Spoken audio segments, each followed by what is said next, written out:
My fiance wants me to be at a family dinner instead of being at my sister's complicated surgery. At 28 years old, I became engaged to my partner of 7 years, R, who is 29. Our engagement in May was met with joy from both our families, and we celebrated with a large family dinner 2 weeks later.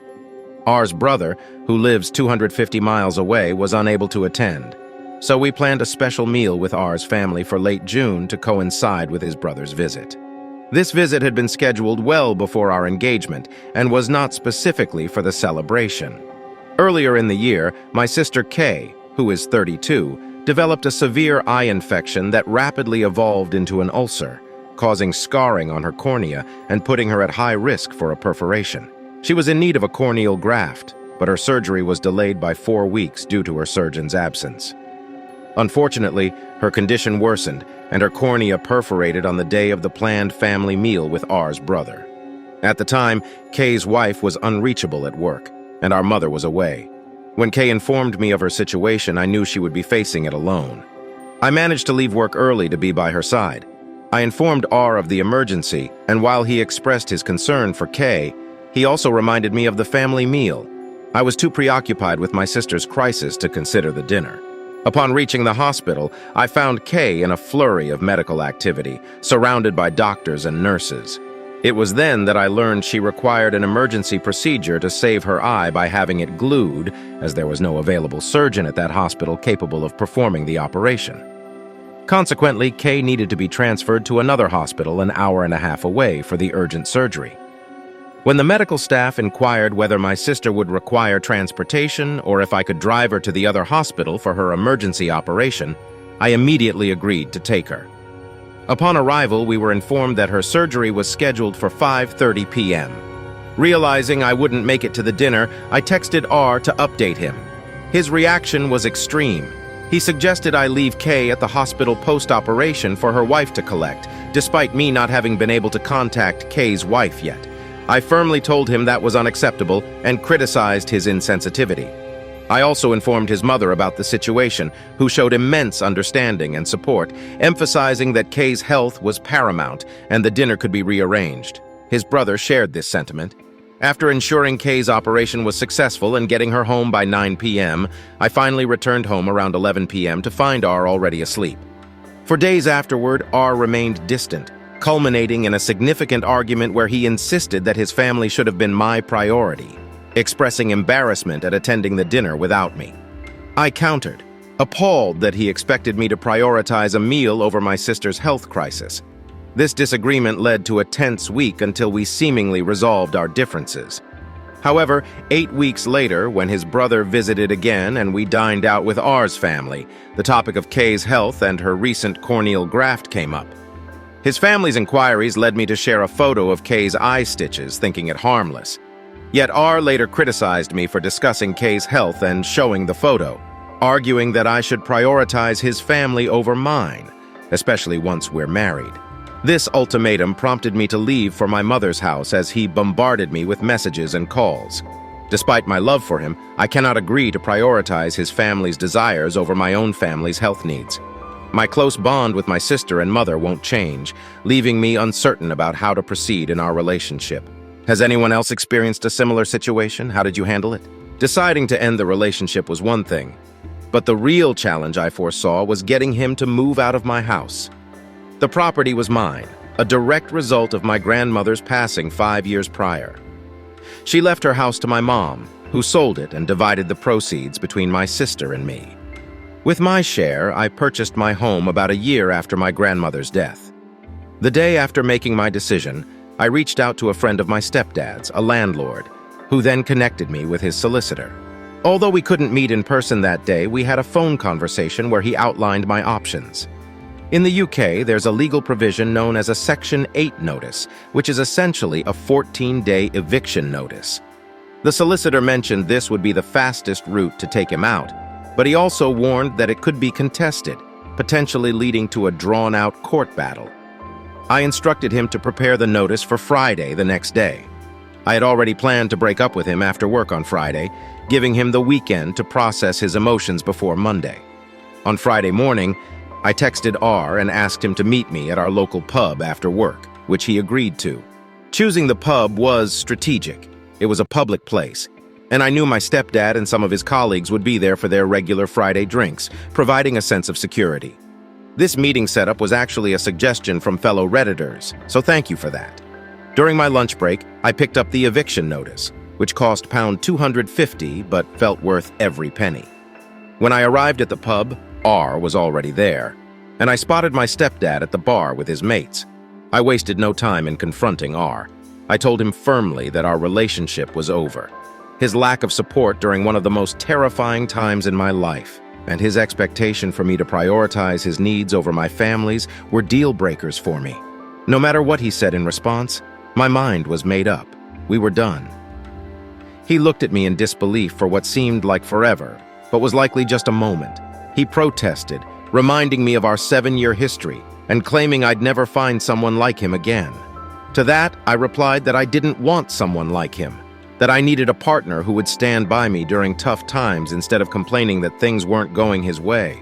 I handed him an envelope containing the eviction notice and my engagement ring, stating that he had a few weeks to find somewhere else to live and vacate my house. After delivering my final words and handing him the eviction notice along with my engagement ring, I stood up and made my way to my stepdad, who had thoughtfully purchased a comforting drink for me. I remained by his side until my ex, still in a state of shock, decided to leave the pub. Knowing he was somewhat intimidated by my stepdad, I felt reassured he wouldn't dare confront me there. This brief recount barely scratches the surface of that evening's events. Upon returning to my mother's home, I discovered a single text from him defiantly stating his refusal to move out. He threatened to challenge the eviction unless I came to my senses and reconciled with him, emphatically declaring, "We are not over." Choosing to temporarily disconnect from the situation, I turned off my phone, deciding to address the legal matters come Monday. The following morning, after reactivating my phone, I found another message from him. This time, he demanded £10,000 for his share of the household bills he had contributed to over the years, erroneously claiming this sum as compensation for his departure. His contributions were limited to utilities and a lavish Sky package, inflated due to his insistence on having every sports channel. However, my solicitor had already clarified that such expenses didn't entitle him to any financial reimbursement from me, especially since they didn't contribute towards the mortgage or property improvement. Frustrated by his audacity, I reached out to his mother, whom I'll refer to as S for simplicity. S was horrified upon hearing the situation and promised to intervene. Without even needing to speak to her son directly, she coordinated with R's brother to ensure R would vacate the property by the next afternoon. She requested a walkthrough of the house to distinguish between R's possessions and mine, ensuring he wouldn't take anything that wasn't his. The next day brought a barrage of insults from R via text for involving his family, prompting me to block him. Shortly afterward, S informed me that R had moved out and was staying with her. She expressed a desire to maintain contact with me, which I welcomed. Upon returning home after work on Monday, I changed the alarm code and had my stepdad replace all the locks. Additionally, plans were made to install security cameras around the property for added safety. S reached out again, requesting a meeting to share some insights. Over lunch on Tuesday, she revealed her own tumultuous history with R's father, a controlling and selfish man. This revelation shed light on R's behavior. S had noticed similar traits in him, but hoped they wouldn't escalate into full-blown controlling tendencies. She recounted leaving R's father after a violent incident involving their other son, and noted that neither R nor his brother had been in contact with their father for years. This backstory was entirely new to me. I had only known that their father was out of the picture without understanding the depth of the family's troubled past. On Sunday night, it came to light that R had reestablished contact with his estranged father over the past year. His father had been filling his head with ideas about being the man of the house and prioritizing family above all else, which only served to exacerbate R's already selfish behavior, magnifying it significantly. S, feeling betrayed and unable to face him, demanded R find alternative accommodation immediately. This revelation led to a severe fallout between R and his brother, culminating in a heated argument. R's brother declared that he would sever all ties with R if he continued his relationship with their father.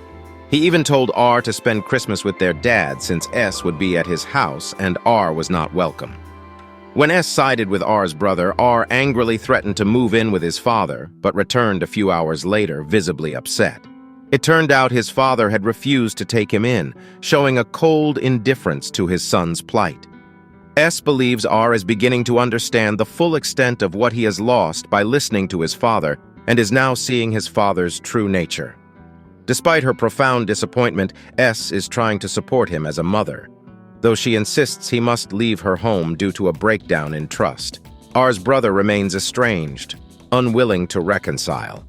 S has also sternly warned R to keep his distance from me, a directive he has agreed to follow. However, only time will reveal the sincerity of his promise. I've taken precautions by blocking him on all platforms and am prepared to involve the police if he attempts to approach me. The more S shared about the turmoil unfolding behind the scenes, the more determined I became to sever all ties with R permanently. My resolve is firm. I never wish to encounter him again. Amidst this chaos, I've found solace in spending quality time with my sister, her wife, my mother, and my stepdad. This ordeal has unexpectedly brought me closer to my stepdad, marking a silver lining in these tumultuous times. While happiness eludes me for now, I'm optimistic about healing in time. The emotional baggage from this ordeal is heavy, and I foresee a period of reflection and recovery before considering dating again. For those concerned about Kay, she's doing wonderfully. A recent hospital visit confirmed that her eye is healing exceptionally well, much to our relief. In summary, while R's life may be in disarray, my primary focus is on maintaining distance and rebuilding my own life amidst supportive family members. The journey ahead involves healing and self-discovery, and I'm committed to moving past this chapter without haste. The last update I received was from R's mother, S, informing me that she was evicting him because she couldn't tolerate anyone in her home who was in contact with her ex-husband. Additionally, R had attempted to move in with his father, only to be turned away because his father refused to provide shelter for a grown man. Since I was maintaining no contact, NC, with R, all this information came through S. To simplify, I'll refer to my ex as R and his mother as S. It had been weeks since I last heard from R until he unexpectedly showed up at my doorstep yesterday. I cautiously opened the door with the security chain engaged, ensuring he couldn't enter. He desperately told me he had nowhere to live, as his mother wasn't speaking to him and his father had rejected him, refusing to provide shelter. When R asked if I would consider reconciling or at least offer him a place to stay, I firmly told him there was absolutely no chance of us getting back together or him living with me again. His reaction was to start yelling and hurling insults at me, prompting me to threaten calling the police if he didn't leave immediately, which led me to close the door on him. Having security cameras installed around my property, I captured this entire encounter on video and saved it onto a USB drive as a precaution. Following this incident, R vented to our mutual friends, and the story eventually reached S. When she contacted me for details, I recounted what had happened. She then revealed her plans to sell her house and relocate 300 miles closer to her other son. This decision sparked a major argument between her and R, resulting in his eviction. Since then, he's been relying on the hospitality of friends, but with the holiday season approaching, his presence has become an inconvenience, leading to him being asked to leave from 3 different homes within 10 days. S commended my decision to refuse R shelter. However, after sharing the situation with some friends, I've encountered mixed reactions. A few expressed sympathy for R and suggested that I could temporarily accommodate him in my spare room until he found his footing. When I proposed that they should host him instead, they excused themselves due to lack of space, implying they would have helped if they were in my position. Both my family and R's support my stance, but the comments from these few friends have led me to second-guess myself momentarily. Edit. Before heading to bed, I need to mention a recent development. I had a conversation with the spouse of one of R's friends. She has requested to meet with me during my lunch break tomorrow. It turns out R spent a couple of nights at their place before she had to ask him to leave, and it seems there's more to the story than I'm aware of. She plans to share the full details with me tomorrow, but advised strongly against allowing R anywhere near me. She also mentioned that R is currently staying in a bed and breakfast, so he does have somewhere to stay at the moment. I'll aim to provide an update after our meeting. Update. I previously mentioned that I was scheduled to meet with the wife of one of R's friends for lunch today, and indeed, it turned out to be quite an enlightening encounter. For the sake of anonymity, I'll refer to her as N, 30F, and her husband as Z, 29M. We arranged to meet at a cafe close to my workplace, a popular spot among my colleagues and where I'm familiar with the staff. This choice was partly influenced by some concerns from Redditors that R might accompany her, and I wanted to ensure my safety in a comfortable environment. However, my worries were unfounded as N arrived alone. After settling in with some lunch and drinks, we engaged in some initial small talk before delving into the heart of the matter. R had contacted Z early Thursday morning, explaining he was in dire need of accommodation. After discussing it, Z and N agreed to let R stay in their guest room, under the condition he adhere to certain rules and cover his own food expenses. These rules included prohibitions on bringing women home and requirements to maintain quiet if returning late to avoid disturbing their 6-year-old daughter. R agreed, expressing his gratitude by treating them to Chinese food that evening. The situation escalated the following day when, after spending the evening at a pub with his father, R brought a woman back to Z and N's home. The situation quickly deteriorated into a loud argument between R and the woman, which woke Z and N around 2 a.m.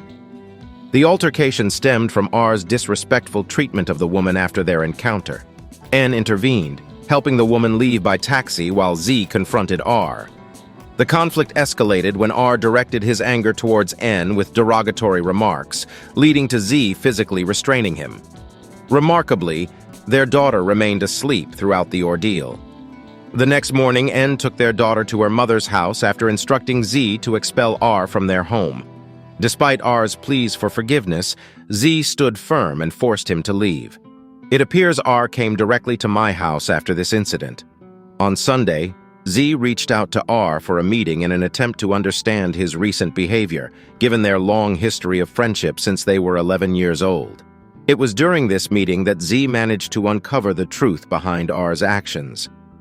R has been in closer contact with his father for over 2 years, a fact he had previously concealed. His father holds deeply misogynistic views, advocating that women belong solely in the kitchen and bedroom, while men should dominate the household and dictate social interactions. This toxic ideology has significantly influenced R, leading to a drastic change in his personality and beliefs. Z confided in N that R is unrecognizable from the person he once knew. R now aspires to emulate his father's lifestyle, despite Z highlighting the bleak reality of his father's existence. At 62, he lives in a substandard flat, has been isolated since R's mother left him, lacks friendships, is estranged from his family, and is generally avoided by acquaintances due to his toxic nature. R's reaction to Z's observations was one of anger, defending his father as misunderstood. Z countered, suggesting that people avoid his father precisely because they understand his toxicity. This exchange effectively ended their conversation, and R departed. On a positive note, Z confirmed that R has secured a flat for January and found temporary accommodation at a bed and breakfast at a low cost. Following this incident, Z and N have decided to cut off contact with R to protect themselves and their daughter from his harmful influence. Concerns were raised by some Reddit users that R might be using drugs, but N believes this unlikely, attributing the changes in R to his father's manipulative influence.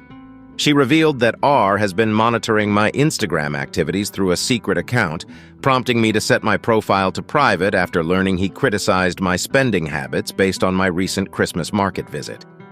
This revelation came after R complained to Z about my financial priorities. This entire situation has only solidified my decision to keep him away from my home permanently.